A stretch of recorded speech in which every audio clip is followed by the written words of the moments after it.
Hello, welcome to Luben's. We're at the back of Luben's today. I'm here today with William, and he's going to show you how we make our batch of sourdough in the mixer. At the same time, I'm going to show you how we make a smaller batch that you can try at home. There's only 5 things that go into our pizza dough. What we start off with is our flour. We have salt as well, water, olive oil, and our sponge. And if this seems like quite a lot of dough to make, it is because we're making on the scale for the restaurant. I'm going to show you how to make a much smaller batch you can make in your kitchen. So where William's got 5 kilos of sponge, I'm just going to use 500 grams. So literally a tenth of the recipe, and I'm going to weigh that out into this bowl now. Just get this out of the way.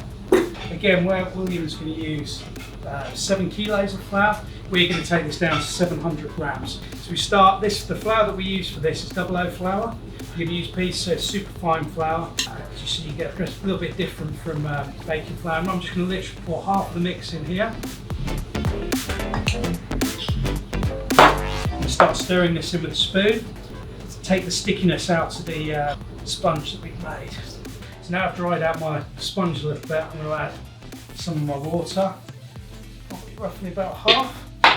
And again, I'm just going to start to stir this in nice and slowly. So it start to form a dough. We've still got quite a lot of flour, quite a lot of hydration. So what we're going to do at this point, add a bit more flour. There's no right or wrong to what we're doing with this. Last bit of water to the next. And again, like the big mix, I've got 28 grams of salt. And salt, it might seem like a lot of salt to add to it, but it really does give the edge of the flavour of the bread. So I'm going to add that into my mix here, and I'm going to just start working it by hand. You can see, just picking it up over the bowl, it starts to represent a bit more of dough. So it's a little bit sticky in there. Literally dust that down with flour so I can work it with my hand. You can see now, quite quickly, that's starting to look like dough. So I'm going to use just olive oil in the bread. Again, it just gives a little bit of a better texture. So I'm just going to pour a little bit of olive oil over the top of this bread here. I'm just going to work that in the bowl. Get some flour down over the table. There you go.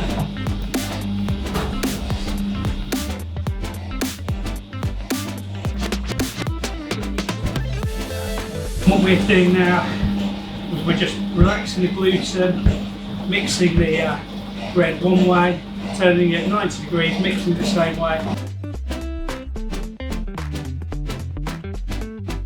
So I can really feel now any lumps and bumps are starting to come out of the bread. A bit more elastic. Before it just felt like it was really fighting against me.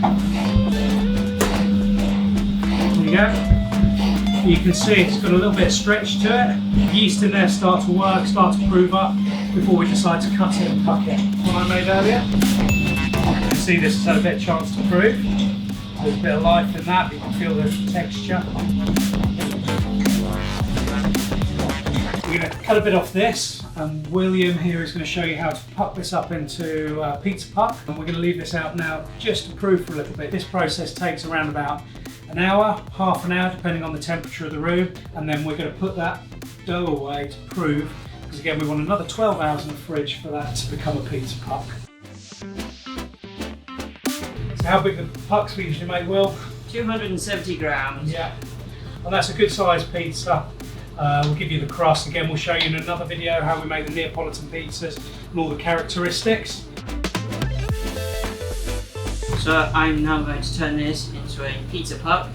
Whatever's easier for you, what we do is just fold it really gently into a ball. Try and get a nice smooth outer layer. Always doing that. And I usually just pinch it, and as soon as it's relaxed, it won't have a little hole at the bottom. You don't want a hole at the bottom, otherwise you get really thin middle, and you don't want a thin middle. There you have your first dough puck. Once they've been out for another couple of hours to prove, they'll start to look like this. It's all smooth, ready to go. And in the next video, we'll show you how to turn this into a pizza.